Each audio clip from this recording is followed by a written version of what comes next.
YouTube, how are you doing? I'm Miss Taylor, this is Miss Susan, and we are going to do Bible reactions, okay? I know you're probably wondering, what? Bible story reaction videos? Well, I have two reasons. Number one, there are entirely way too many movie clips reactions. For sure. Can't do it. Number two, I'm hearing there's some pretty cool stories in the Bible. I thought we might as well check it out, make a video, see what happens. Miss Susan keeps telling me how cool they are. She's telling me that there are more lessons you can learn than from movies or TV shows, that Bible lessons can actually teach you something. So, let's give it a whirl. Okay, they sure can. Well, we are going to learn a story today from this book of Samuel, the first book of Samuel. Because he wrote two. He really did write two books. Yes. Oh, good for you, Samuel. Yes, I know. Okay. So in the 16th chapter of Samuel, the first book of Samuel, he tells the story about how God told him to go find the next king of Israel.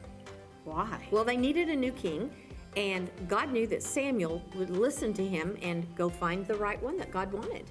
Okay, I guess when God says go, you go. Absolutely. So he went to the home of Jesse. And Jesse had a bunch of sons. And so he brings out his oldest because, you know, the oldest always gets first. Well, as you know, sorry, she's the baby. Okay, so the oldest son comes out. His name's Eliab. He's this big, handsome dude. Spoiler alert, Eliab's king. No. Samuel said, sorry, he's not the one. Oh, he's the big, strong, handsome, tall and dreamy I one. know. But you know what? God tells Samuel, no, Samuel, that's not the one. So Samuel asked Jesse to bring out his other sons. So one by one, he looked at the other sons and he just didn't, he said, no, that's not the one. And so he said to Jesse, Jesse, do you have any more sons? How many sons do you think this dude has? Well, Jesse said, I have one more. But he's not here right now. He's out in the field tending the sheep. Ew, why? Yeah, because he was the youngest, and he got the worst job of all, being out in a pasture with sheep, and stinky sheep, you know. I hope he got paid well. No pay either, probably just food to eat. But anyway, he Sounds said, about my right. youngest son David is out in the field tending the sheep, so let's go see him. So out they went, they got there, they saw David, and do you know what Samuel said? What? He's the one. David No is way. the one, yes. He's the one that God wants to be the next king of Israel. Oh my gosh, there's still a chance for us babies of the family. Yes, there is. Yes, I'm so liking this. I'm I liking know, this. I know. And do you know why God chose David?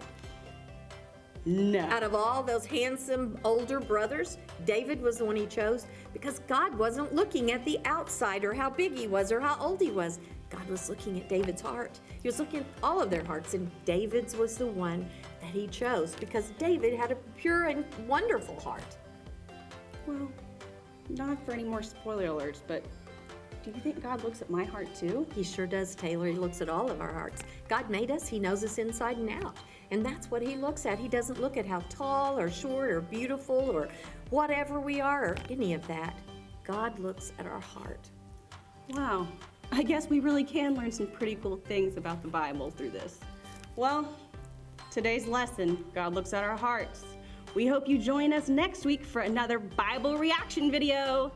Bye.